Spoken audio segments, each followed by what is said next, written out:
So what do we think of the college football scene now that the Big Ten is in play for one game? Mark Rogers TV, the voice of college football, breaking down the game we love each and every day, multiple times a day with you. It only works because of you. There in the live chat, on the phone, however you'd like to contact me to talk college football. We are here just about every day, and we are here to talk college football with you. Earlier today, we released our top 25. It actually makes sense. And of course, also our stats, facts, and trends that you may find interesting to some degree. More videos to be released tomorrow. I'll be on with Pigskin Pete tomorrow on his channel at noon Eastern time. So check us out every Monday at noon Eastern time for college football coast to coast. Good to see Quentin Lee in the chat as well as Mr. HD. Yes, we are very friendly around here. There is no animosity. There is no strife. There is no division. There is no negative here in the neighborhood. Yes. Hurricane Kilo 407, good to see you as well. Bo, good to see you. Go Clemson. 27-21 at one point against Syracuse. That's when I flipped it on, and I wanted to see just a little bit of resistance. Just wanted to see a little sweat out of the Clemson Tigers, but they quickly got a scoop and score for the pick six, and that was the ball game. Quentin, fire Todd Grantham. Florida fans not happy with the defense, and rightfully so. It's been shredded. It has been shredded twice. The South Carolina game wasn't so bad, but South Carolina's offense isn't going to be shredding anybody. So the Florida Gators get back at it against Mizzou, hopefully this Saturday, and we will run down, of course, the Week 9 games. The Rod Farva, have not seen you in forever. Yeah, it's been a while. You've been away. Hopefully everything is going well with you, the Rod Farva. Great to see you in the live chat, and we're open to take phone calls. Want to remind everyone that you can find us on Patreon. Please check out the Patreon page. Sign up right there for pennies per day, 16 cents a day. That's what the math comes out to, 16 cents per day. You get my predictions every week. You get betting advice and insider betting tips.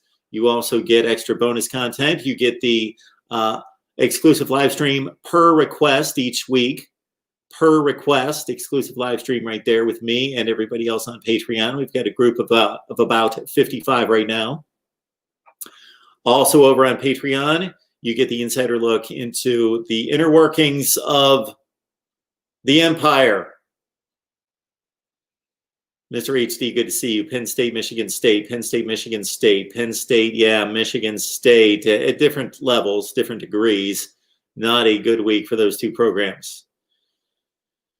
Not a good week. Both Ohio State and Michigan looked good yesterday, especially Michigan. Michigan would have to be my team of the week in the Big Ten. Defeating that Minnesota team by 4 scores on the road with a freshman, not a freshman quarterback, but a first-time starting quarterback in Joe Milton. JB, I think Indiana really has come a long way. So the Indiana team that we saw last year went 8-4 the regular season, then almost won a bowl game against Tennessee. They should have won the bowl game. They were up 13 in the fourth quarter. And then they blew that game and lost by 1 point to Tennessee to finish 8-5. So we'll see what happens with Indiana football the rest of this season. But this is something that if you checked out the video that I posted with instant analysis on Indiana and Penn State, I termed this as the biggest win in Indiana football since the team that went to the 1967 Rose Bowl. There are obviously big wins anytime you go to a Rose Bowl game at the conclusion of the season. So that Indiana team obviously won big games. That was the last Indiana team that beat Ohio State for another 20 years. And now with Indiana defeating Penn State, we found out a few other little golden nuggets of stats. One being that the Ohio State-Indiana series is the most lopsided in FBS since 1968. It's 42-2 with 1 tie. And then also that Indiana had lost the most consecutive games against top 10 teams and broke that streak, 41 consecutive games. The last time they beat a top 10 team was Ohio State in 1987. And now Wake Forest still retains the lead in having the most consecutive losses against top 10 teams. Wake Forest is at 63 straight. Young Kismet West, IU proved they are legit, sneaky. Again, the word legit, I don't necessarily know what that means. Are they legitimately a top 40 team in the country? Yeah. I have no doubt that Indiana is one of the 40 best teams in the country. Anything other than that, better than that, higher than that, I'm going to have to see more. That's a game in which they were outplayed at the line of scrimmage, at the point of attack. They were outplayed by better athletes, play to play to play. Penn State gave that game away. Indiana took it. They were opportunistic. Give them all the credit, all the glory, all the accolades, all the thumbs up for getting the job done. Penn State is a better football team than Indiana. They didn't win the game. Indiana gets credit for the win, but Penn State outgained them 2.5-1. Had the ball 2-1. Just basically 2 missed field goals from a field goal kicker and Sam Pinniger, who missed 1 field goal all of 2019. And just way too many Penn State mistakes, bad throws in the first half by Sean Clifford. Turnover on downs in the red zone, a fumble inside the 5-yard line. Pinheiro 5 Piru, who has been supporting and encouraging us all off season, has to be especially grateful and happy to have Big Ten football back now that his Wolverines are on the field and looking mighty impressive against Minnesota. 8+ yards per carry for the Michigan rushing attack against Minnesota. 8.2 yards per carry. Joe Milton looked good. He was running the offense extremely well. He was fluid throwing the ball. He was making the right reads. He was making the right decisions. Didn't turn the ball over. Michigan even had some issues in the kicking game with the blocked punt and the missed field goals, but still romped Minnesota. No comparison between those teams. Hurricane Kilo 407, the one thing you're reminding me of is that I really need to go back through and watch the Virginia game and then give analysis over on the Miami channel. That's what I need to do. So again, Quentin, good to see you. Mr. H.D. And on down the line. Who did we not welcome in? Brody. Every Seahawks game is entertaining. I believe they just lost on an overtime field goal. I believe.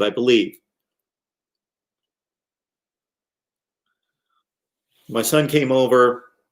We were talking. This happens every Sunday night now where he comes over and we don't pay much attention to the sports on TV, the NFL game. But it was on, and then I remember the World Series was on, so we checked out the last couple innings of the World Series and actually kind of watched it, and then flipped on over when he left. I checked out the last several plays of Kyler Murray's drive against Seattle, in which the Seahawks defense was gassed, and they pulled off the comeback. I know they were down 10 at halftime. So the Cardinals are now 5-2, and the Seahawks lose their first game. They're 5-1. All right, anybody else? JB, I think Indiana really has come a long way. Yeah, we addressed that. Cold weather, yes, up in Minneapolis. Miami flow football. Ohio State offense looked good, but the defense is suspect, to be honest. One game, Miami flow football, one game. Navy Thomas, Wisconsin quarterback Mertz with COVID-19 down. Next game, no game for 21 weeks now versus Nebraska. Yeah, well, let's back off on that necessarily. That doesn't mean that the game's canceled.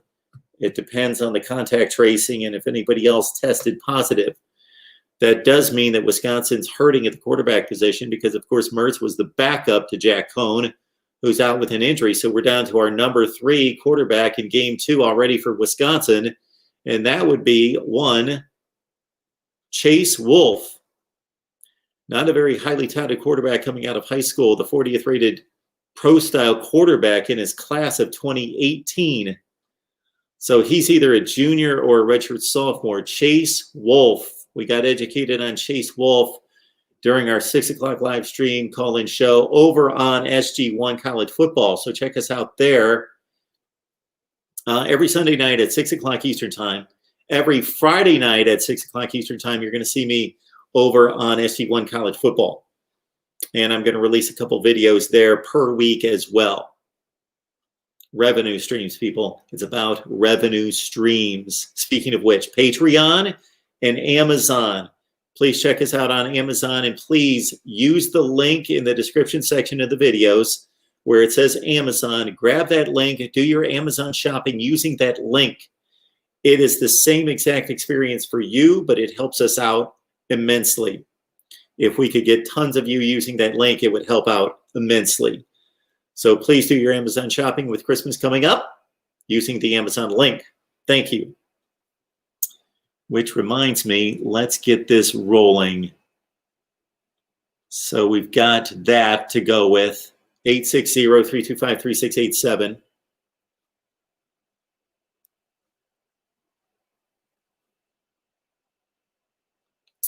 And you can contribute with the Super Chat and also the Voice of College Football. Just go to PayPal, go to Venmo, go to Cash App, search MarkRogersTV. Okay. I left it in the title of tonight's call-in show, Big Two or Big Three. Big Two meaning Alabama, Clemson. Big Three meaning Ohio State. Whether we want to talk about this particular college football season or we want to talk about the current state of college football and recent times in college football, is it a Big Two or is it a Big Three? When we hear pundits out there, college football analysts talk about the elite of college football, they typically include Ohio State, but sometimes it's separated as being an Alabama-Clemson sport and then Ohio State. I saw these two guys on the ACC network, Packer and Durham. I'm not familiar with them, don't know their background. I know that they're staunch ACC guys, and that's about all I know.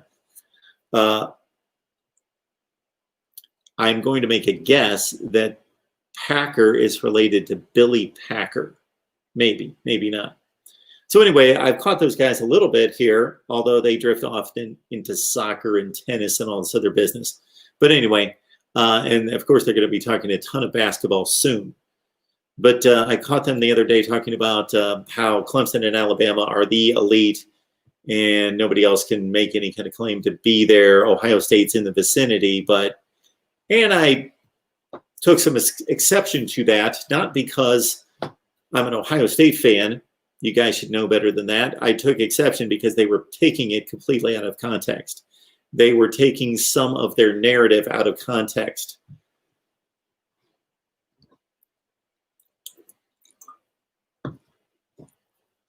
Like when you say the ACC has won 6 playoff games. Yes, the ACC has won 6 playoff games. Clemson has won 6 playoff games.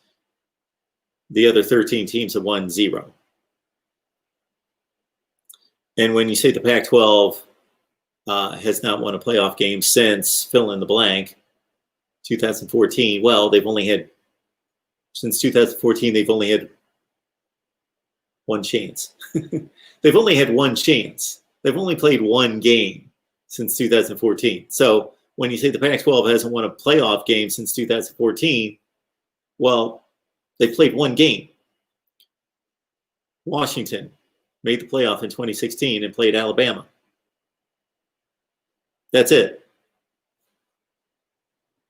And other claims that they made needed to be placed in context, and I tweeted them, and of course they didn't get back to me, but just wanted to hold them accountable. All right, back to the live chat. Man, Pinero 5 Hero, thank you so much. Thank you so much for the Super Chat contribution. It's great to see you on here. I love it when I see Michigan fans following and excited about what we do here. And the two that come to mind right off the top of my head are Pinero 5 Hero, of course, and also Mark Thibodeau. big Michigan fans who appreciate what we do. Even though I'm a Buckeyes fan, I posted a comment on Twitter the other day. Oh, I wish I could remember exactly what it said. It basically crucified me for hating the Buckeyes, being too hard on Ohio State. Obviously, I hate Ohio State. And all I did was post that tweet, posted the comment as a tweet, and put up there, I must be doing my job. And I also must be doing my job when I've got Michigan fans watching.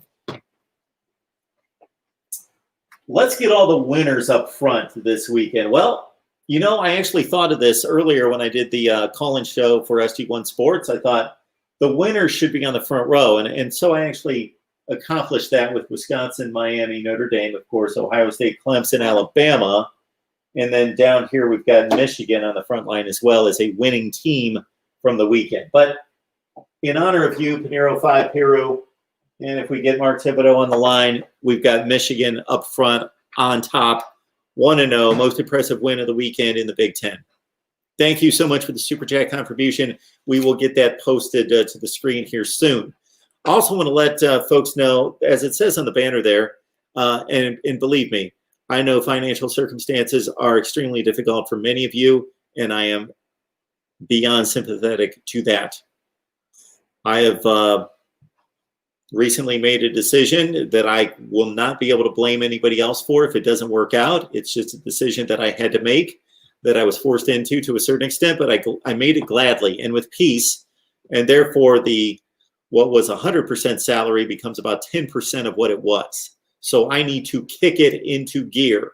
So I appreciate everybody's consideration, but as long as you like, smash that like button, get the videos out there on social media. I say this all the time, and you guys probably tired of me saying it, that you've got Twitter accounts and Facebook and people on there that are friends with you and followers who have no idea that we're here. So let them know that we are here, which brings me to this. I had an issue with Facebook a number of months ago, so it killed my Facebook page, where we had about 900 likes on the Facebook page months and months and months and months ago. So I had to resurrect the Facebook page. So we just did that tonight. So please go over to Facebook, look up the Voice of College Football. You should find me there and give me a like there as well. Thank you. Mark Rogers TV, the Voice of College Football. Who's on the line? Voice of College Football, Mark Rogers. This is Dave Greenshield. How are you doing today, sir? Hey, Dave. I'm good. Good to hear from you. What's going on? Well, I was watching some football today. I was on the Baker Mayfield Joe Burrow tool to be quite interesting today. I don't know if you caught that today in Cincinnati. So it's one of my most enjoyable times of the week to sit in front of the TV for about 4 hours on Sunday and watch the Red Zone. I don't watch any particular games anymore in the NFL. I just throw the Red Zone on there and skip around from game to game. But with everything I'm trying to get done with this, you know what ends up happening is it'll be like 5 o'clock in the afternoon, and I'll think, I've had these NFL games on since 1 o'clock for 4 hours, and I have absolutely no idea what's happened and who's won, just because I've got my face buried in my laptop and I'm working on all this stuff. So I could kind of tell that there was this duel going on, especially in the last 4 or 5 minutes, but I did not see any of it. Just too much to do. You missed a good one. Yep. You missed a good one, Mark. It was a good one. I was really impressed by Burrow, by the way. And, you know, I never said this, Mark, but I don't root for very many non-Ohio State players much, but I was definitely rooting for him last year. Now, obviously, I would have been rooting for him if the Buckeyes played him, but, he's an Ohio guy, and I'm sorry it didn't work out at Ohio State. I mean, obviously, we understand the situation, but, I think he's going to be a very good one, by the way, Mark, in the pros, I think. He looks good. Yeah, he does. I saw him take on a final drive. I think it was his first or second game of the season against, I don't remember who they were playing. But anyway, they dropped a potential game-winning touchdown pass, so it wasn't his fault, but he looked impressive. Yeah, he's looked great. He's looked great. Yeah, they probably need to build up the offensive line around him a little bit. But I'll say this. He is very athletic. You know, I think people will underrate how athletic he is and his ability to make plays outside the pocket. Because he did a lot of that at LSU last year.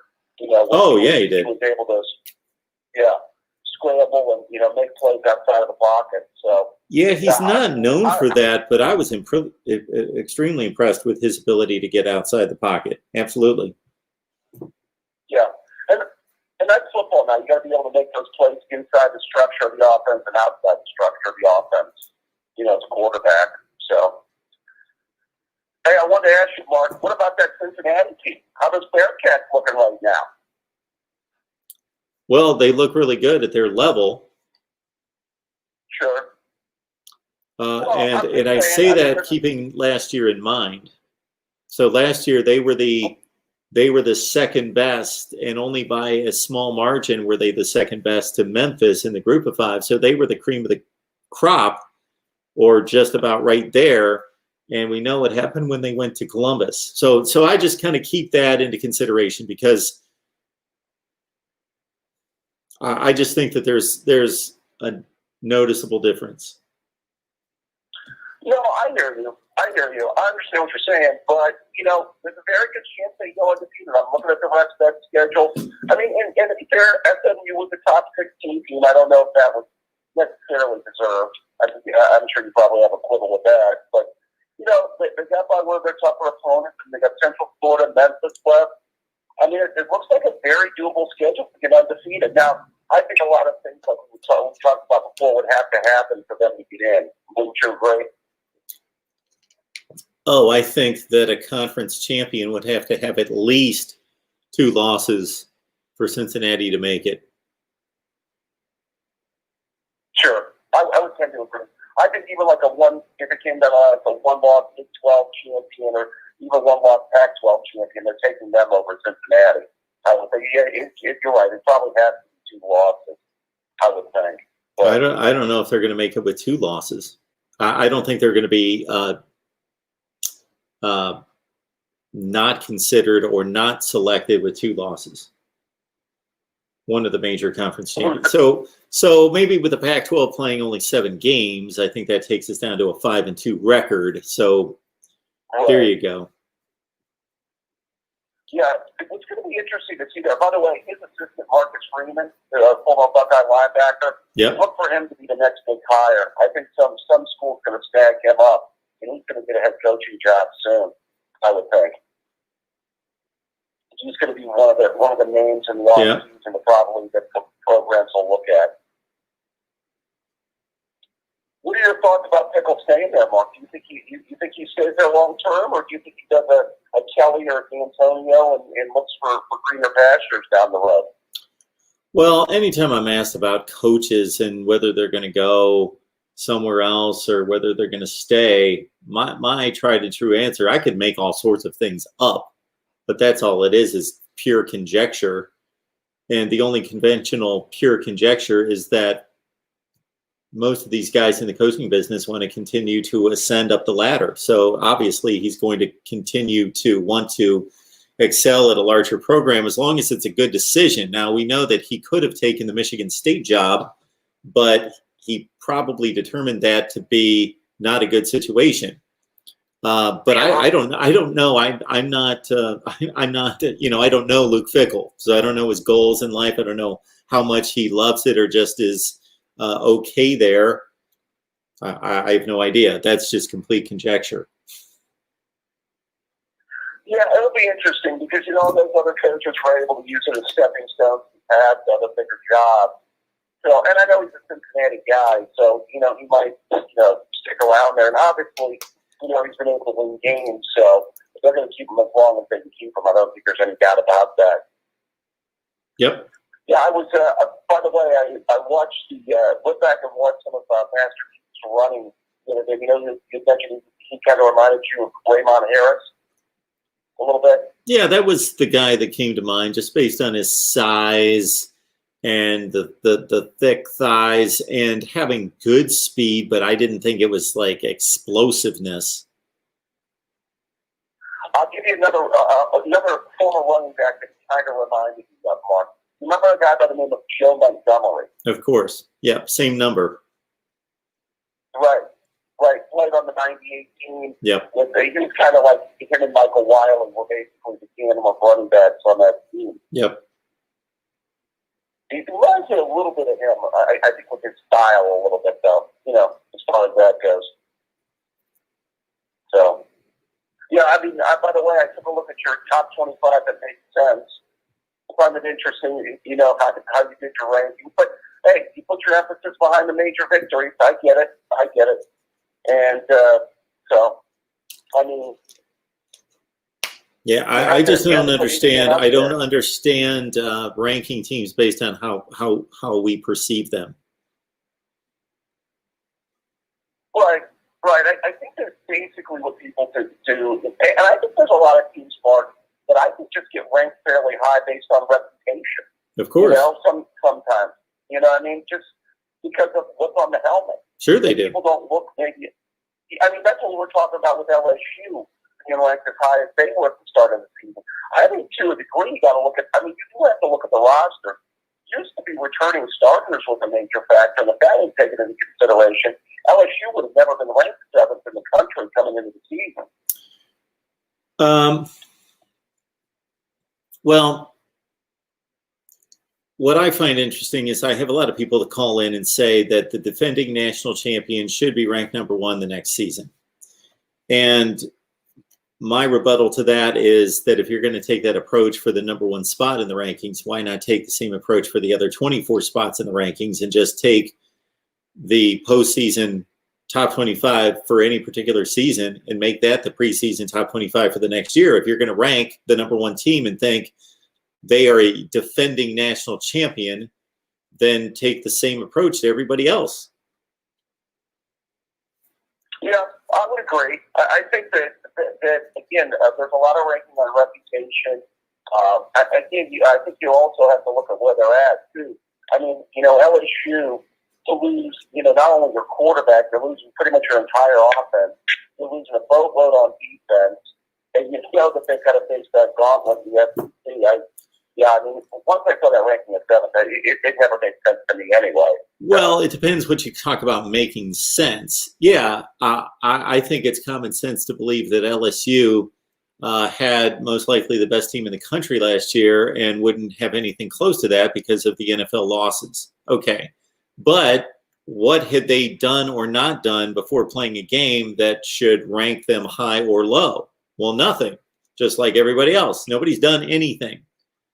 So I don't have, if we're going to look at preseason rankings and say, I don't have a debate with anybody. If somebody wants to rank Purdue number 1, Rutgers number 2, Kansas number 3, and on down the line with some, what other people would consider a ridiculous preseason ranking, I don't have any issue with that. Nobody's played. If you want to believe that Purdue's the best team in the country, that's great. Fine. We'll soon find out. Mark, are you one of those folks who takes the opinion that the rankings maybe shouldn't be released until like after the 4th or the 5th or 6th game of the year? Maybe they should wait after at least a few games should be played. Yes, if everything was about being practical, but the rankings are fun.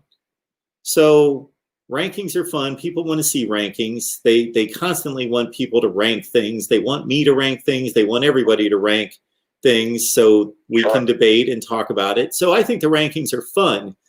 I just think that once there are games played, that they should be based on the resume on the field. And that's why, for example, do I think Ohio State's better than Michigan? Well, yeah, if you looked at my predictions, I'm picking Michigan to go 6-3, and I'm picking Ohio State to go 9-0. I obviously think Ohio State's better than Michigan. But all they've done thus far is play one game. And based on the information I have so far, I believe Michigan to have played a better game against a better team. So I'm ranking them higher than Ohio State because that's all I've seen. Sure. Yeah, I think there's a lot of merit to that. And I know a lot of college football analysts that put that out there in the past, but they really should do the poll. Kind of like, how the BCS, the BCS was so really late in the year. Basically, I think 2/3 of the season's over before the BCS standings are released, right? Don't they do it usually after the 8th or the 9th week of a football season? Yes. In the past? Absolutely. Rankings. Yeah. So, now, the other thing that sometimes irritates me about preseason rankings is, again, they can be done in any fashion that anybody wants. If you're going to ask me to put preseason rankings out there, then I'm going to rank the 25 teams in order of how good I believe they are, because nobody's done anything. So I don't take the schedule into consideration. I don't understand why people would take a schedule into consideration. Why not let the schedule play itself out and for the teams to respond to the schedule with wins and losses? Meaning, if you think Alabama is the best team in the country and nobody's played a game, it's the middle of July, and you're going to come out with a preseason ranking, and you believe Alabama is the best team in the country, but you look at their schedule and think, man, that is a tough schedule. They're going to lose 2 games for whatever reason. So I'm going to rank them number 7. I don't think that the preseason ranking should be a prediction of what is going to happen and what the conclusion of the season is going to be. That's at least not how I approach it. Right. I think your theory is right. I think just bottom line, we need to see data. We need to see these teams play on the field, see what they look like. And obviously, I think what you're saying too, see when they get a quality opponent. Because you really can't judge a team until you see them on a playing field with a team at least close to a level of the talent that they have. You know what I mean? Or at least, you know, I mean, you're not going to judge a Big Ten team playing MAC school the first two weeks of the year. I mean, it's just not going to happen. So, and the other thing and I was just going to say, David, the other thing to consider is that, for example, let's look at this first week in the Big Ten. There have to be assumptions made about how good these teams are. There has to be some level of assumption. So when I say Michigan had a better win than Ohio State, well, it may turn out that Ohio State actually had the better win. We may find out 9 weeks from now that Nebraska is a 7-2 team and Minnesota is a 3-6 team. And then I'll reevaluate that. I will reevaluate those wins and losses with each week's play. And they change. The value of a win or loss from 3 weeks ago changes each week as we gain more information about those opponents. So I am making an assumption based on my own projection that Minnesota is a better team than Nebraska, but they may not turn out to be a better team. Right. Well, I think what I will say, you're doing a Nebraska live stream later this week, correct? I am. Okay. Yeah, I will say this about Nebraska. I mean, I didn't try to give you my evaluation of watching them the other day, but they do look improved. I mean, I think that, you know, they have their offensive line looked all right. I know they got a lot of starters back there. You know, Martinez looks decent. That McCaffrey and that other, Robinson that they had, they look like playmakers. They look like guys that can make some plays. They look improved. I mean, I know they have a tough schedule, but, you know, if Frogs could somehow pull off a 4-4 type season this year, or maybe 5-4, I mean, I wouldn't be totally shocked. Let's put it that way. I don't know, what are your thoughts after kind of watching them play a little bit yesterday? Yeah, I thought they were improved as well. They were a much more competitive team than the one that played Ohio State in Lincoln last year. The one thing that they couldn't do was stretch the field. They completed passes, but they were all underneath. I think Martinez went 12 of 15, but everything was underneath. They really couldn't scare Ohio State on the perimeter. They did get the quarterback rushing yards, as we talked about after the game, that Martinez was able to find holes in the defense, and they were able to pick up rushing yardage from the quarterback spot. Defensively, well, they lost 2 of their better defensive backs in the second half. I didn't agree with that, and I went on a rant about the targeting situation in college football, but I just think that's too egregious of a penalty. And now they're going to be lost for the first half of the Wisconsin game. But, you know, Justin Fields was just so, you know, you would expect if you're playing a good college quarterback, a good upper echelon college quarterback, like somebody who's a top 20 quarterback in the nation. Fill in the blank. But it's not the capability of a Justin Fields. Well, if he's throwing the football 22 times, he's going to miss on, and I'm not just talking about incompletions. I'm just talking about missing throws. He's going to make about 5 or 6 bad throws out of 22 that aren't the worst throws in the world, but they're just not on the money. And they can be broken up, or they're going to be incomplete for some reason, for that reason in and of itself. But Justin Fields didn't throw a bad pass. So, Nebraska just faced the best quarterback that they're going to face, and obviously the most talented roster by far that they're going to face the entire season. And they were at 14 all. They were at 31, 38, 17. And they had the ball on that Martinez fumble. I think it was 31-14 when they had the ball inside the 50. Not that they would have scored, but they did have it in plus territory when Adrian Martinez put it on the carpet and Seven Banks took it for the touchdown to make it 38-14 in game, set, match. Right. They probably left some points out there, Mark. I mean, they kicked the field goal to make it 38-17, and he missed a wide-open touchdown there. And, 2 of their turnovers were in the red zone. Or not the red, well, on the Ohio State side of the field. Their last turnover, I think they were at about the Ohio State 20-some, 30-some yard line. So, I mean, they may have left some points out there as well. We still credit the Buckeyes for forcing the turnovers, no doubt about it. But, yeah, I mean, they could have had more than 17 points in that game easily. But, yeah, I mean, I think they look improved. I mean, they could be better. By the way, they've done all right with the targeting calls. I've been saying, well, obviously, as an Ohio State fan, we were on the opposite end of that last year big time with maybe the play of the game that Sean Wade did to totally turn the game in the playoff. But just in general, I thought some of those calls yesterday were just lousy. And I say that as being an Ohio State fan. I'm not a big fan of the targeting. And some of these personal foul calls in general, I guess it's just the way the football's being played right now. So, I guess we have to deal with it, right, Mark? Yeah, and it's. I'm not saying it's easy. We want to keep these players safe as possible, but it's something has to be changed. At least the response to the targeting, if nothing else, the penalty of targeting, if nothing else. If the evaluation stays the same, fine. I'm still not in agreement with it. If the evaluation of targeting stays the same and it continues to be as strictly enforced, that's, again, I don't agree with it, but I would at least like to see the penalty lessened. Sure. Yeah. Don't let him sit out the next half of that game. I think that's a little ridiculous. I think even, I mean, you can make the case you don't even have to chuck them. You don't even have to throw them out. I mean, are your thoughts that or do you think that they should be tossed, or what do you think? Tossed out of the game? No. Yeah, I don't think so either. I think,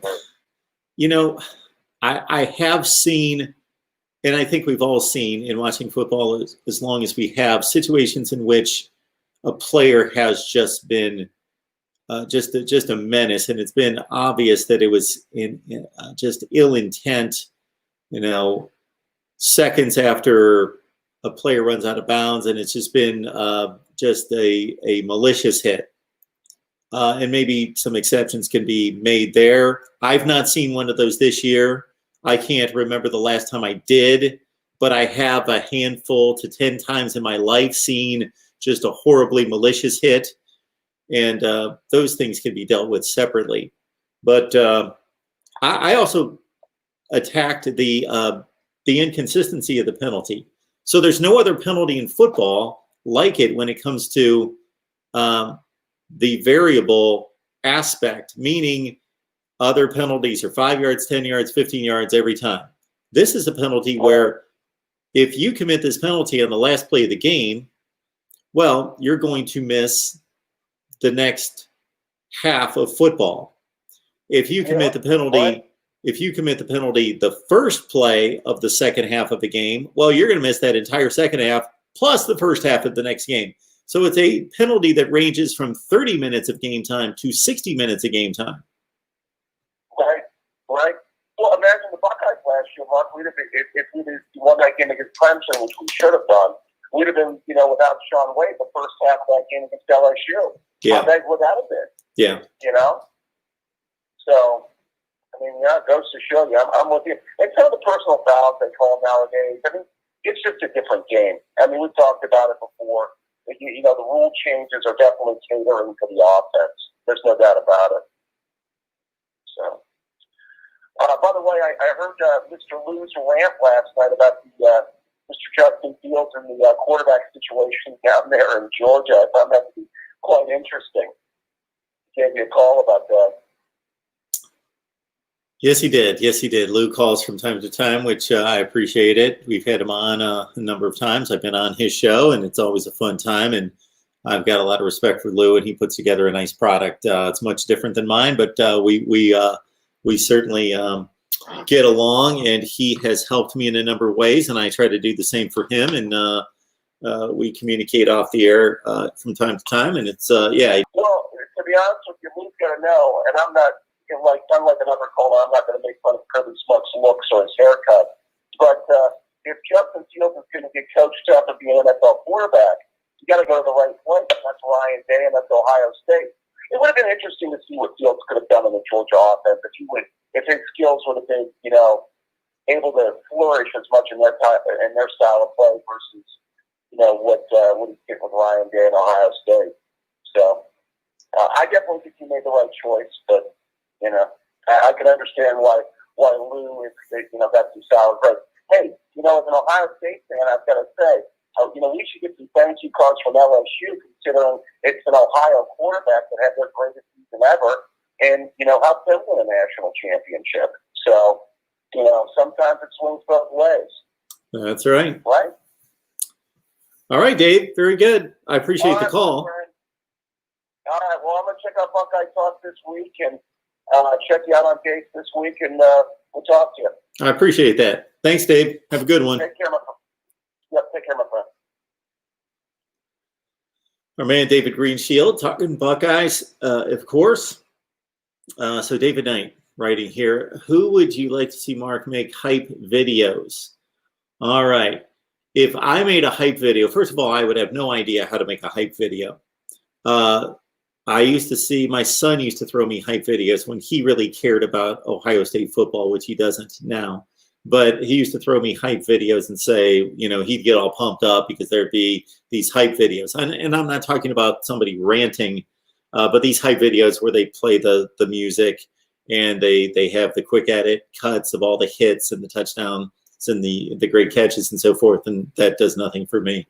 So a hype video. I don't even know what a hype video is from a particular person. David, you would have to point me in the right direction. And then this is what most likely would happen.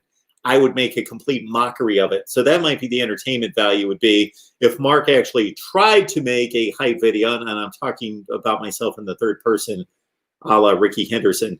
If Mark tried to make a hype video legitimately, that would be just great entertainment for all of you. You guys would be floored and laugh your butts off. Or if I made a mockery of hype videos, maybe I could do that. But actually, I've got to be exposed to hype videos first. So I'm going to have to watch a hype video so I can either make fun of it or try to legitimately make a hype video.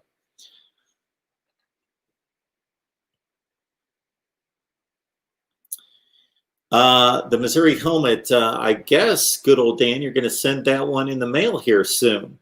Actually, this is going to surprise some people because you're going to think, why Tulsa and Iowa? Those are the next two helmets I'm going to purchase, would be Tulsa and Iowa. Because I ran a contest about, oh my goodness, 2 years ago. I ran a poll. And somebody must have got a hold of that poll that really loved Tulsa football and just jammed the ballot box because those are the two teams that won, Tulsa and Iowa, for the next two helmets. Now, I think we got to go Georgia, Penn State, Auburn, Nebraska maybe. Hey, it's Mark Rogers TV, the voice of college football. Who's on the line? This is Derek. How you doing, Mark? Hey, Derek. What's going on? I love you. Love everything you talk about. I'm a Buckeye. Had a good time yesterday. Well, thanks, Derek. I appreciate that. I just want to say, what are your thoughts on? Everyone says, okay, we got the big three, right? You got Clemson, you got Alabama, you got Ohio State. Those are the big three. You got Notre Dame. Everyone likes to talk about that fourth spot. You know, you got that Oklahoma, even though they've been actually Oklahoma State. Really, if you want to talk about Big 12, Oklahoma State can make that push. This is so wide open.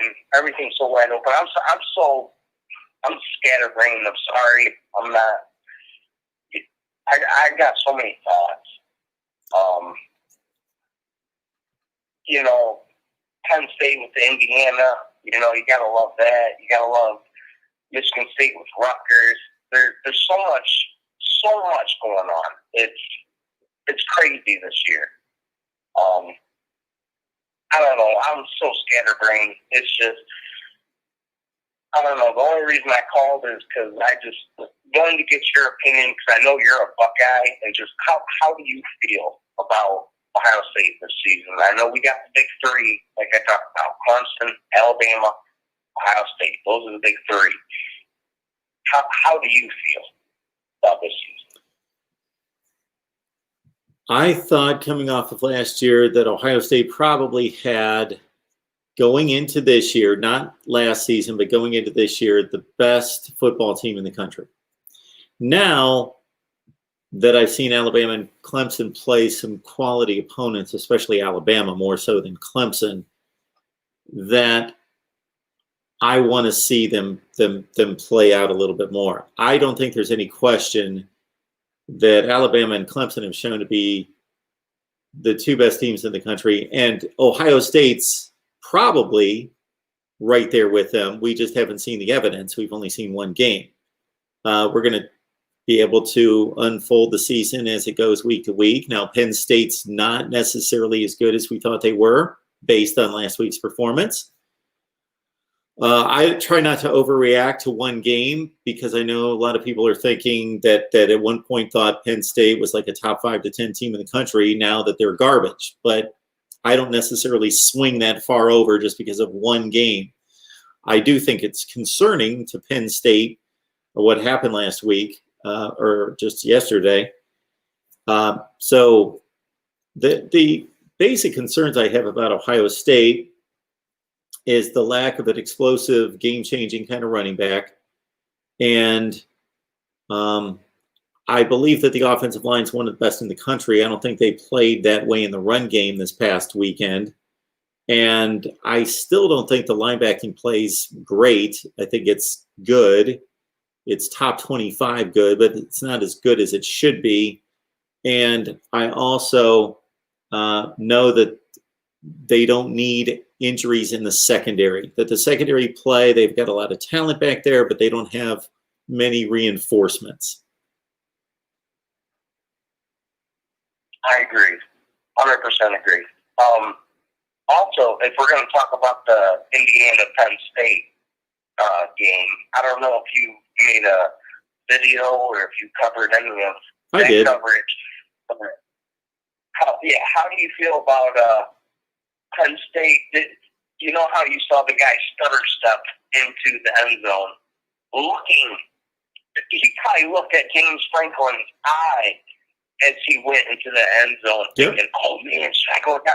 Oh, I should have went down." Oh yeah, he looked to the sideline. Absolutely. Oh yeah, you saw that. We all saw it, and then here's also the because everyone wants to talk about the controversy of did the ball cross the plane? Did it hit the cone? Did it hit the ground? Okay, so we all know that it hit the ground before the cone. But did it break the plane? And then the fact that they couldn't decide, you got to go with the field. Got to go with the call. And they called it successful. So you got to give Tom Allen. I don't know if you saw Tom Allen's press conference at the end. No. The quote that I took away was, he said, "I'm sick and tired of being close. I'm just sick and tired of being close. You know, he finally got it done against Penn State. I love it. So kudos to Indiana and everybody who believed.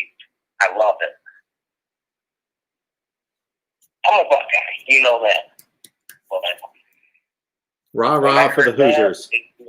All right. Thank you. All right, Mark Rogers, I appreciate you. Thanks, Derek. I appreciate you. Thanks for calling. I appreciate the first-time call. So, yeah, man. It's my first-time call. I'll call in more often. Sounds good to me. I'll call in more sober. Good stuff, Derek. Well, you enjoy the rest of your night. It sounds like you are already. Oh, yeah. I'm good. You appreciate it, Mark Rogers. Appreciate it. And I'm going to like this and subscribe and all that good stuff. So, everybody like and subscribe. Love it. Thanks, Derek. Here first. Go Bucks. Go Big Ten. Go everybody. Our man Derek on the line, talking up the Buckeyes. All right. Bo Weevil, thank you so much, Bo. You're here all the time. We appreciate you. We appreciate you being here all the time. Your great comments in the live chat and the Super Chat contribution. So Bo's a big Miami fan. Oh, no. Bo's a Clemson fan, aren't you, Bo?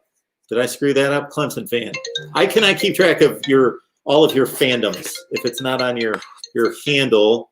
So I'm going to take this call and I'm going to answer Bo's question. And maybe we could do this in the future on the honor system, but you guys could throw me trivia questions and I will have nothing. I'll put my hands up, no phones, no anything, no references at all. And I'll answer your trivia questions and see how many I can get right. So Bo's asking here, the number 0 has reappeared in college football. What Hall of Fame and Miami alum made the 00 famous? Well, that would, of course, be Jim Otto, the Hall of Fame center for the Oakland Raiders. All right, Mark Rogers TV, the voice of college football. Who's on the line? Hello. This is Roberto LeBron. Hey, Roberto. I've been sorry. Hold on. All right, so I've been kind of thinking about that, the targeting rule. Yeah. Ejecting when it happens in the second half. I think the point of having them ejected the first game is to punish. Let's say a powerhouse team, let's say Clemson had a targeting call in the second half of the Syracuse of the Georgia Tech game. It would punish, and the game's already over by the second half, right? So maybe with that rule, it would punish them for the first half of the Syracuse game. So would this be is this rule intended for more punishing the powerhouse teams than how it would affect a team like Baylor?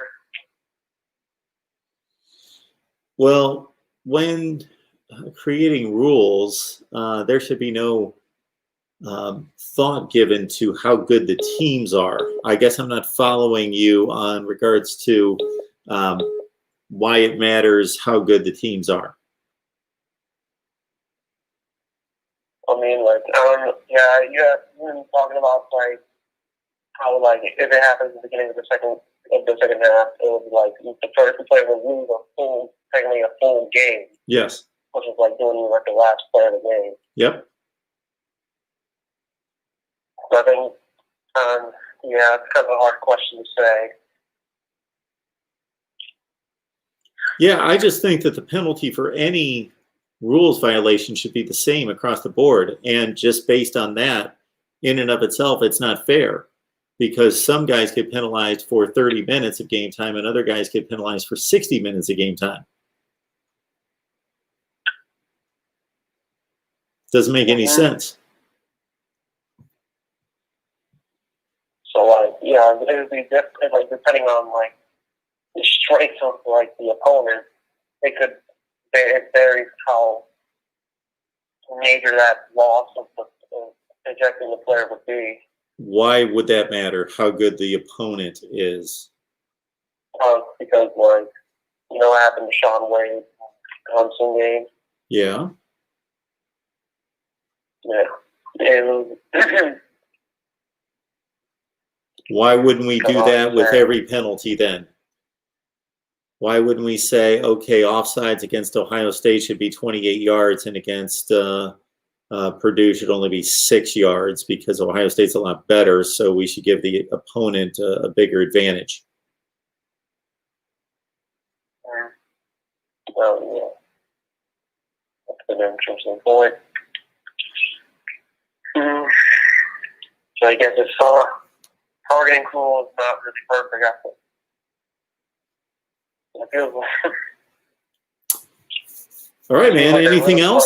Like, no. All right. Well, thank you. I appreciate the call. All right, have a good day. You too. Good night.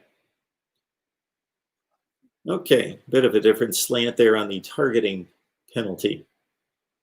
All right, some more super chats coming in. Thank you so much. Thank you so much. We'll get those posted to the screen as soon as I see them in the live chat. But of course, I try to get to as many of these comments and questions as possible. Got our guy from Purdue, Michael Hogue, on the line. I also have to ask, how often do you see a Big Ten, let alone any Power 5 team or D1 team, have 211 yards in total offense win a game? I'm still trying to figure that out. Keep this in mind, Michael, to accentuate and underline your point about Indiana winning with 211 yards of total offense. Consider they played in overtime, so they took in a touchdown in overtime, so that's 25 yards.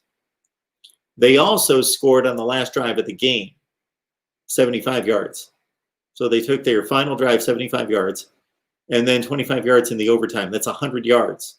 So up until there were 90 seconds left in the game, Indiana had 111 yards of total offense. And Penn State probably just gained the 25 in overtime, and they barely got the ball and weren't able to do anything at the end of the game. So basically, Penn State at one point had like a 460 to 110 advantage in total yardage.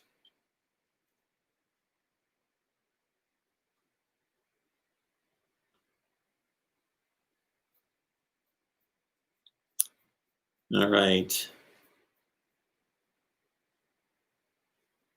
The problem is that sometimes when I'm looking in the live chat at the comments and then somebody else makes a comment, it jumps. It jumps like 20 comments and I lose track of where I was.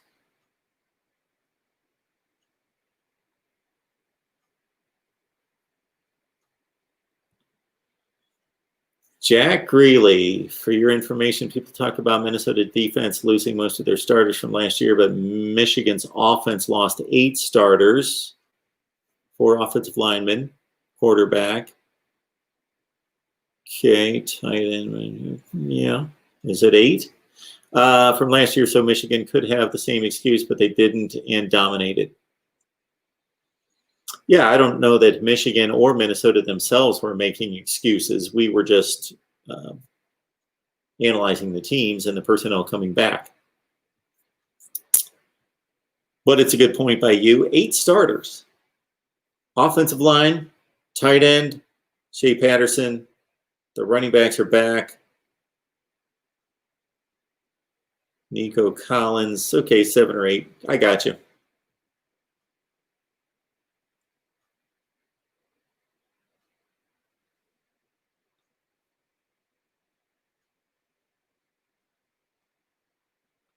Michael Hogue. Mark, did you ever get the Purdue mini helmet I sent you? No. The Purdue mini helmet you sent me. Michael. I hope nothing got screwed up there. Send me an email. And we'll figure that out, what happened. James Scott, what a fantastically long college football day we had Saturday from 9 in the morning past midnight. Man, I love that there are teams from out west finally joining the ranks of those playing.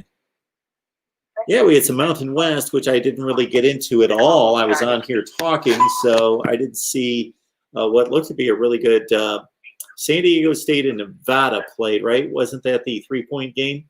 MarkRogersTV, the voice of college football, who's on the line? Hello? Hello?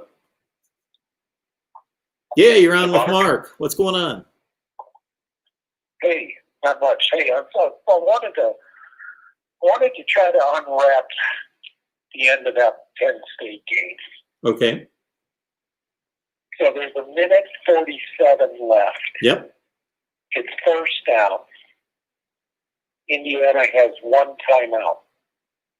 The reason I want to unwrap this is because I think Franklin blew it. I think he did not clearly communicate to his team what to do. So how many seconds are there, Mark, in between a play, the play clock? 45-second clock. Okay, 45 seconds. So let's unwrap it. It's a minute 47. It's first down. You take the snap. Let's just say you're only able to kill a couple of seconds. Let's say we're down to a minute 35. Sure. Now it's second. They've taken their timeout. It's second down. Yep, I'm going to follow along on the internet here. Go ahead. The clock runs down to a minute. You do the same thing again. The clock runs down to 15 seconds. You've got fourth down. You know, they can't go the whole field. The game's over. Oh, yes, there's no question they could have run the clock out. So, after the game, Franklin, he just kind of like dodged it, I felt, in his press conference. And his team didn't know what to do. So this is my understanding of what James Franklin said, and I didn't watch his news conference, but I heard that he said, we practiced that situation last week, so our players should have known what to do. Now, I'm not going to judge. How can you practice a situation when every situation is different? There was only one timeout. It's first down. You can kill the clock. You know, I don't know. I think he blew it. And I don't know if he's getting a lot of heat from the local Penn State. Well, I would hope so. I would think so. So here's my. Kid, I don't know. Maybe Indiana just let him score because he was wide. I mean, oh yes, they let them score. They let them score. Yes, Tom Allen and Indiana. He instructed his defense that the only way they could win was to let them score. So yes, they let them score. I can't find the sense in we practice that all the time. What does that mean?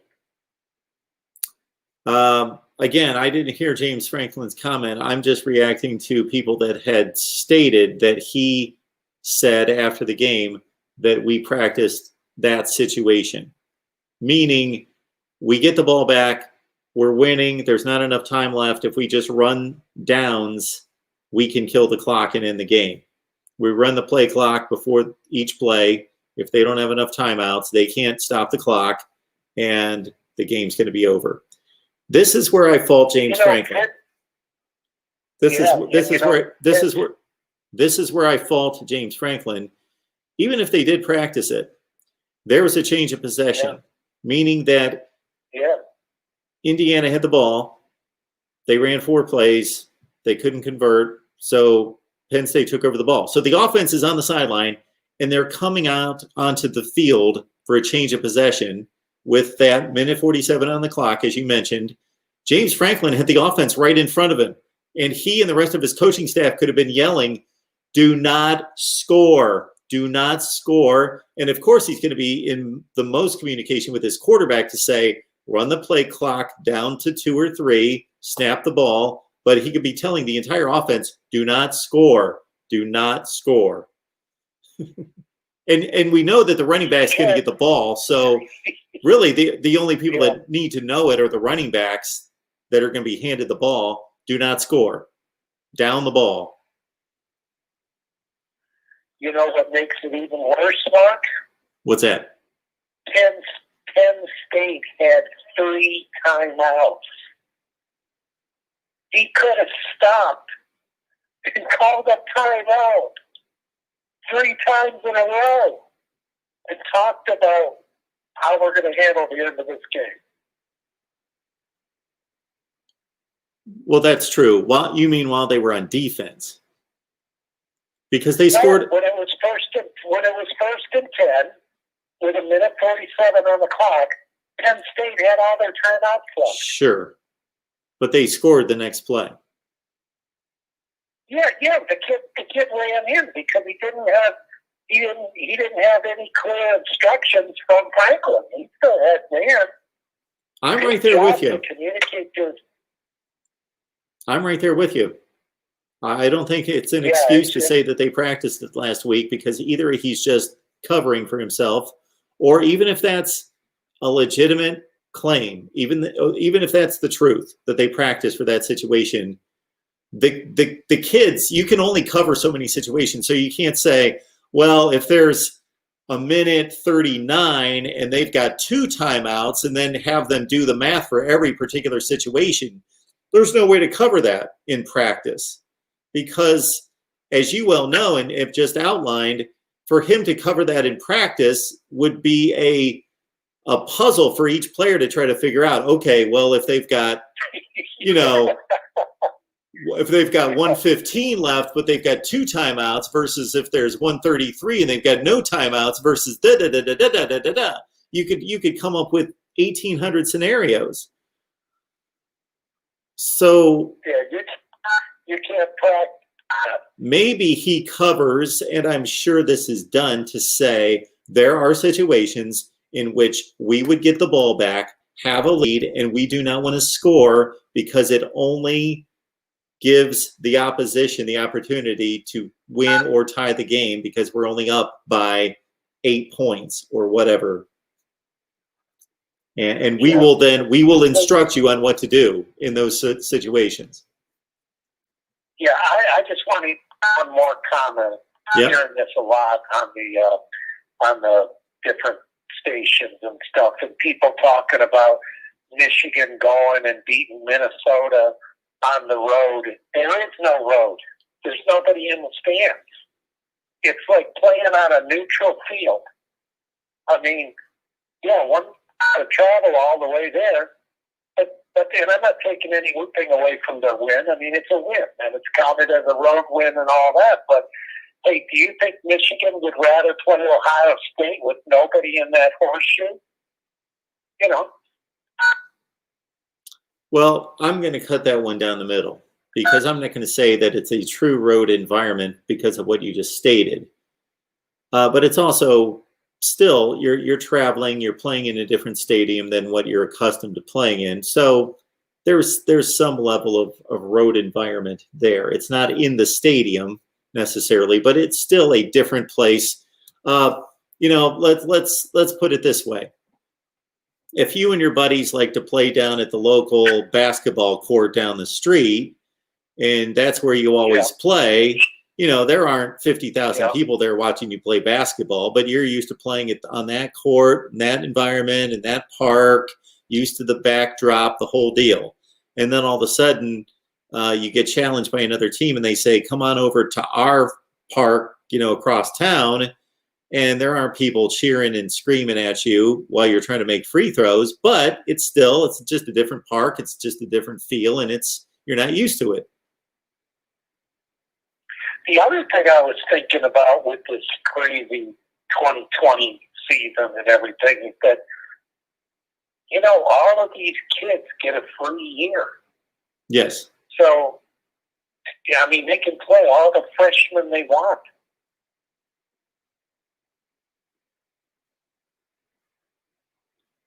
Sure. And the seniors can come back. Some of these seniors can get a 6th year.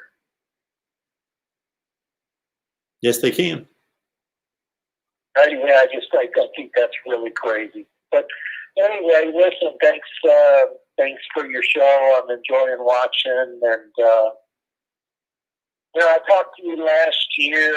I talked to you after the Clemson Ohio State game. Okay. So that's the last time I talked to you. Well, call us anytime. What's that? I said call us anytime.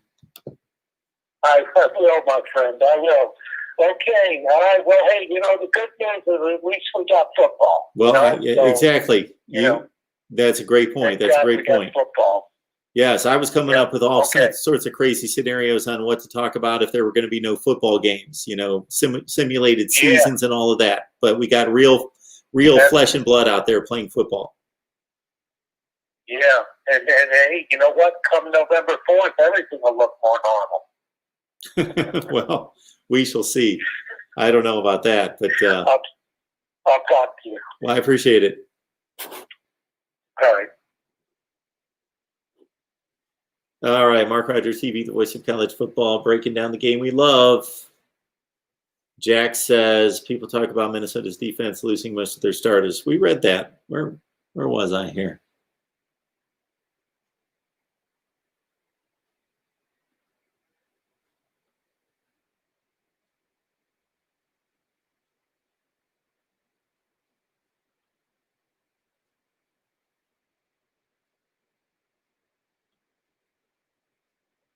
Anything else? Anything else? I will always take the good job, Mark.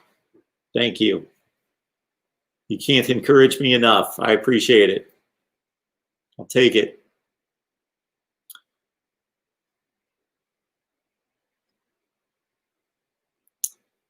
Let's see. Got Johnny Cash in here. It's good to see from the man in black. Arkansas is the toughest schedule in college football. Well, certainly when we thought Arkansas was the worst team in the SEC and they had to play all the teams that were better than them. Also, when they had 2 games added, I believe those were the Georgia and Florida games. So, Johnny Cash, I believe to your point, now each and every offseason I take the schedules and I rank them. All the Power 5 schedules from 75 all the way up to number 1. I didn't do that this offseason because for some reason those don't get a whole lot of views, even though I love doing it, but it does take a lot of time to compare 75 schedules. And then, of course, college football was obliterated and blown to smithereens, and the schedules went out the window. So we didn't do that. But Arkansas is the toughest schedule in college football. I can buy that. Playing in the SEC West and having Georgia and Florida added to the original schedule. I can agree with that on the surface. Don't know that it's entirely true, but it probably is.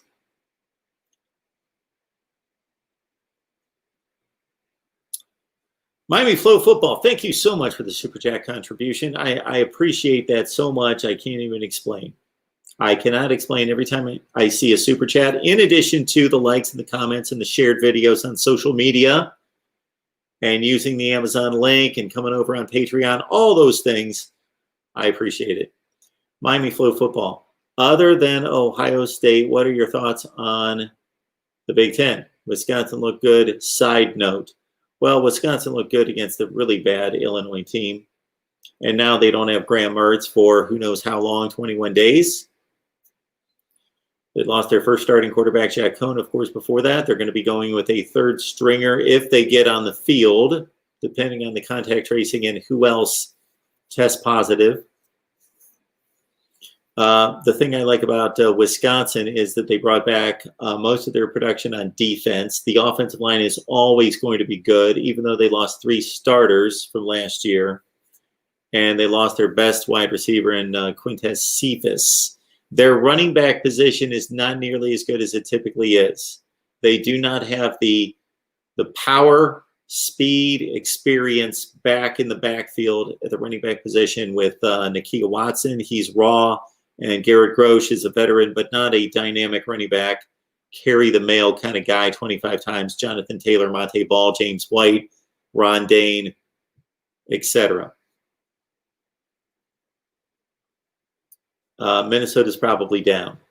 I don't want to blow out and blow up one particular ball game, but they did not play nearly as well as I expected them to against Michigan. I thought they'd lose by a touchdown to 10 points. But despite making some plays in the passing game and their running backs, Ibrahim is a good player. They have some serious defensive flaws, unless Michigan is just this good on offense out of nowhere. And Joe Milton is the best Michigan quarterback since Tom Brady, or actually Drew Henson was a better quarterback in college. My other thoughts on the Big Ten is that, I thought Penn State was that second best team, just like everybody else, but I didn't think it to the extent, as most people did, that Ohio State was here, probably going to go undefeated and maybe have one loss, maybe, and that Penn State was that. There's been a lot of talk during the offseason that Penn State could possibly lose to Ohio State by a field goal, still make the college football playoff as this 11-1 non-Big Ten champion. That's not how I saw the Big Ten, and it's reflected in my predictions. My predictions are Ohio State 9-0, Michigan, Minnesota, Iowa, Penn State. I understand 2 of those teams lost, but this was before anybody played. 6-3 teams. I don't have anybody right under Ohio State. I've got a mess for the second position in the Big Ten. And Penn State's just not nearly the team that we thought they were going to be. And I'm not judging that just based on the performance against Indiana. No Micah Parsons, no Journey Brown. Best offensive player, best defensive player, gone. Then they lost the backup to Journey Brown, Noah Cain, who was a very viable back, a top 5 running back coming out of high school. He carried it 3 times and then left the game on Saturday. Murder Blaze, Arkansas is ranked.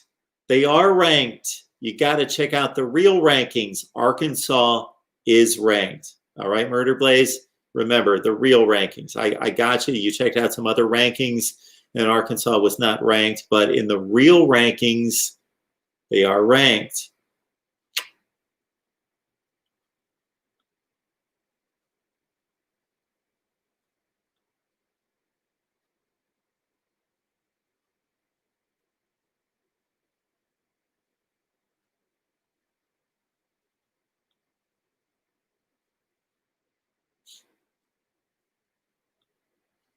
Yeah, for the first time in a few years, several years, the Arkansas-Missouri game, which is the typical Thanksgiving weekend SEC rivalry game that the SEC has designated as a rivalry in place of the old Arkansas-LSU game. So there you go. It should be a much better game than it's been in years. Ethan, thank you so much for writing in, a Texas A&M fan. We used to have some serious Texas A&M preview material for everybody out there, but we've lost track of our Texas A&M contacts. Arkansas will get clapped by A&M. Higgies give up 250 rushing yards per game, and A&M has one of the best run games in the nation. I got to tell you, watching Isaiah Spiller for a full game against Mississippi State, watching the Florida game, he is dynamite. Tremendous back, tremendous moves in the open field, makes guys miss routinely. I love Isaiah Spiller. Piggies need to get 3 turnovers to win, and it ain't going to happen.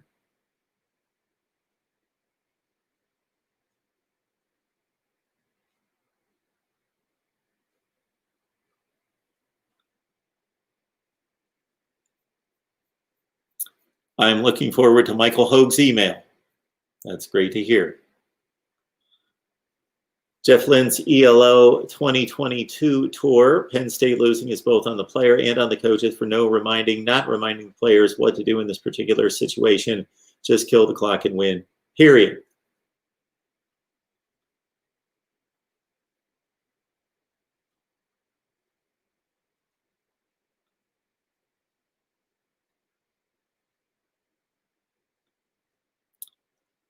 I hope you guys that love Arkansas football have checked out our recent videos. We've talked a lot of Arkansas football. We had Nick Walters on from Pig Trail Nation. So we talked up Arkansas a number of times. I also did instant analysis after the big Ole Miss win. That was a fun game to watch. So who knows, maybe we'll do an Arkansas live show each week here pretty soon. MarkRogersTV, the voice of college football. Who's on the line? Mark, it's Derek. How you doing? Derek, what's going on? You're back for more. Yeah, I'm back for more. I've been listening. So here's the thing: are we allowed to talk about games next week? So are we allowed to talk about Ohio State, Penn State next week? Oh, absolutely. Can we get into that? Yeah. Anything concerning college football is fair game. Let's get into that. Okay. How you feeling? Because I'm feeling like Michigan is a little bit more concerning than Penn State. I mean, if we had to play tomorrow, let's say, we don't play Michigan until December 12th, so there's time. That's how it always works. I always feel like Michigan, they always win the September Heisman, right? They always look good in the beginning of the year, and then by the time we play them, because Ohio State, we always don't look that good in the beginning, but then we always get our act together by the time we play them, and then that's just how it always has been for the past 5 years. Like, sometimes we look sloppy in the beginning, but by the time we play them, we already have it together. Michigan, they always look great in the beginning, and then they fall apart at the end of the year. And that's just how it always been. But if we're going to talk about now, like preseason, like I said, I think Penn State was our biggest opponent. They're still going to be tough, don't get me wrong. It's not like I'm brushing them off. They ain't going to be a rock berries or Michigan State, But I don't know. I'm there's no white out. We're going there. It's going to be like empty stadium. Shit. Excuse my language, but we all saw the, Jackson Smith midget, but we all saw that catch. You got that guy. Plus you got Julian Fleming. Plus you got G. Scott Jr. Plus you got Mookie Cooper, but I don't know if I saw him on the list where he didn't play. Like I guess, like I said, my bad. I'm so scatterbrained. Myron Williams, that running back, that was a big concern. All right, my bad. I'm getting all crazy. But the point is, what are your thoughts on Ohio State, Penn State? I guess is what I'm getting at. Here are my thoughts. Long story short.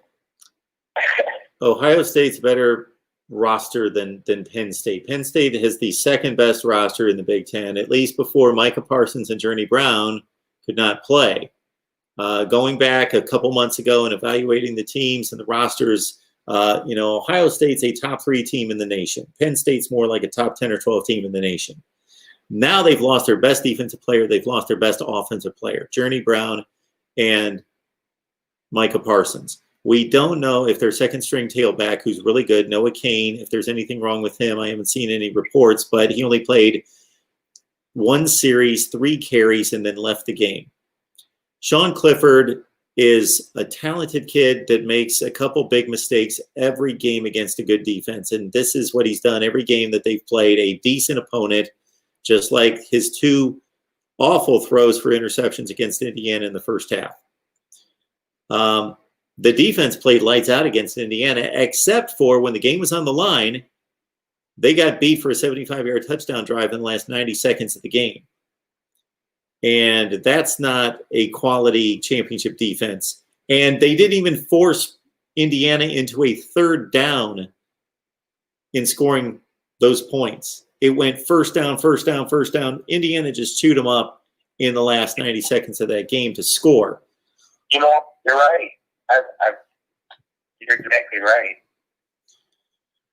So that's crazy. Penn State's got a lot of talent. They're a good team. They've got 1 wide receiver. The other ones, they've got one of the best tight ends in college football, Pat Fryermuth.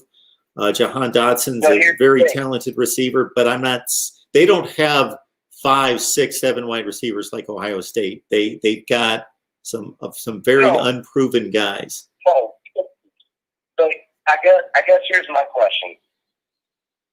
Is Penn State not they're not number 2. I think Michigan's number 2. I think Michigan and Penn State play tomorrow. I think Michigan beats them.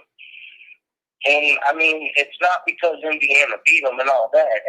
I just think Michigan's they figured it out. I think they got Joe Milton, who if you remember in 2018 when our defense was shit. All you had to do on defense was throw it deep on us.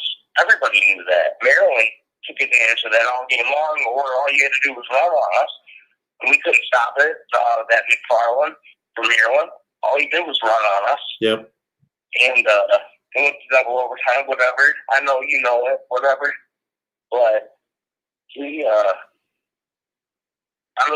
it's Joe Milton in 2018 in garbage time doing a deep bomb on us, and I know he ran it in for a touchdown in garbage time, so it doesn't mean nothing. But I knew he had potential then. He threw a deep bomb on us, so we couldn't stop it. So I don't know. It's just I'm a little worried about Michigan more than Penn State. Is my point. I think Penn State, we're going to beat them. I'm not going to say it's easy or handedly, but we're going to beat them. Michigan, I'm way scared as compared to Penn State. All right, Derek, I'll sum it up this way.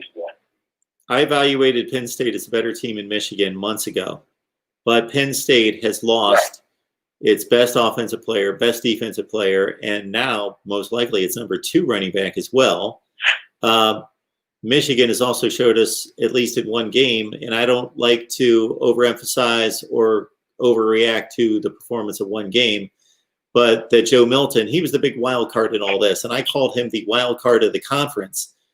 Joe Milton, a quarterback from Michigan, and he showed us in one game that he's probably going to be a pretty good answer at quarterback for Michigan. So Michigan's gotten much better in my evaluation, and Penn State has dropped in my evaluation since the offseason. Exactly. That's why I'm scared. That's why I'm scared. As a Buckeye, you're a Buckeye, Mark Rogers. I am. Michigan scared you a little bit. Don't you wish Shea Patterson was still the quarterback? Don't you wish they still had Shea Patterson? Wouldn't you feel a lot better? Well, things worked out pretty well for the last 2 years with Shea Patterson at quarterback, sure.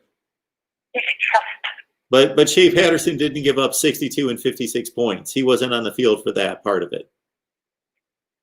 Yeah.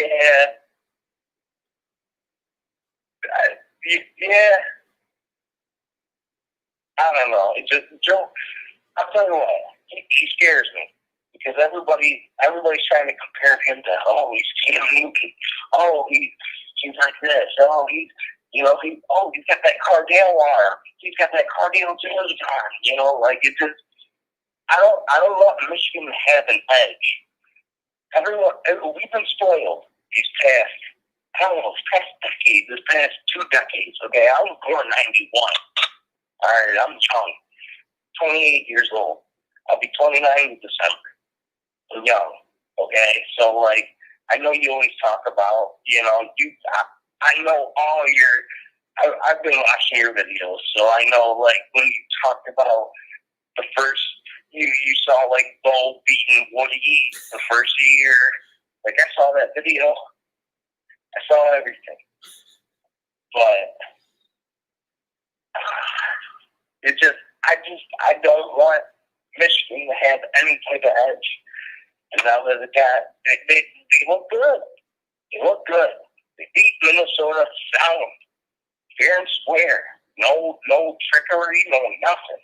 They just outmanned them, outplayed them, out everything. So, I don't know. I'm a nervous Buckeye. Oh, well, let's not be too nervous. Penn State's going to be all that. I don't think Penn State's going to be all that. Okay. I think Michigan is the challenge. Okay. Well, it's good. They're going to look good all right. season long. It's good to have challenges in life. The game's quite a ways away. Just enjoy the season. Don't worry about it. Okay? Oh, they're going to look good. All right, Derek. We appreciate the call. That's going to keep it good, though. All right, brother. You have a good night, man. Appreciate it. All right. All right, MarkRogersTV, the voice of college football. Thank you so much for all the likes and the comments, the super chat contributions coming in. Did I miss any? I'm interested to see more good old Dan of this Oklahoma State team as well. They obviously got by Iowa State, and that's just one of the games that I couldn't see. I saw a handful of plays, but didn't really have a beat on the game. I was in that 3:30 window versus Alabama, Tennessee, and, Penn State, Indiana. That captivated me. And I also thought Notre Dame Pitt might be a decent game, but it wasn't. Maybe I'm going to be watching a little Miami, Virginia football, even though that's not going to be too entertaining, because I feel as though I'm a bit obligated to giving the fine folks on the Miami channel a bit of a post-game analysis on Virginia. All right. Otherwise, we're going to pack it in for the night. I appreciate everybody jumping on. I'm going to release a weekly schedule that we are going to stick to, and it's going to be the weekly schedule. So I think most of you know my situation in the past has been I had a job, and so my schedule was all over the place, and I had to just jump on here when I could. Now this is it. This is all I do. This is all I do, believe it or not. I've got a YouTube channel. That's my job. This is my job. And I've got to-do lists that go crazy about branding, marketing, sales, Facebook, Twitter, Parler, all the things I need to get into right here at MarkRogersTV, the voice of college football. And one of those is going to be to fix the call-in system in the offseason. So thank you so much for hanging with us, despite not having all the glitz and glamour and having everything tied up operationally to a T. Thank you so much for hanging with us and being here for us when I was thrown off for 30 days in jail, that I was able to come back and you guys were waiting for me. So thank you so much for that. And again, please lock it in here. Murder Blaze, Michael, have a good night. Everybody have a good night. We appreciate it. I have heard of Kennesaw State. Yes. Good old Dan, come on back. This is the first time I've seen you. Good old Dan, you're a Missouri fan. We will try to get you some Missouri content. We try to get to everyone. All right. Have a great night. I will be on Pigskin Pete's channel tomorrow at noon Eastern time for college football coast to coast. Join us on Pigskin Pete's channel tomorrow at noon Eastern time. See you next time. Yes, thank you, James. James, always coming through for us. James. I love that. It's got it every time. Hit the like button. Thank you, James. See you, everyone.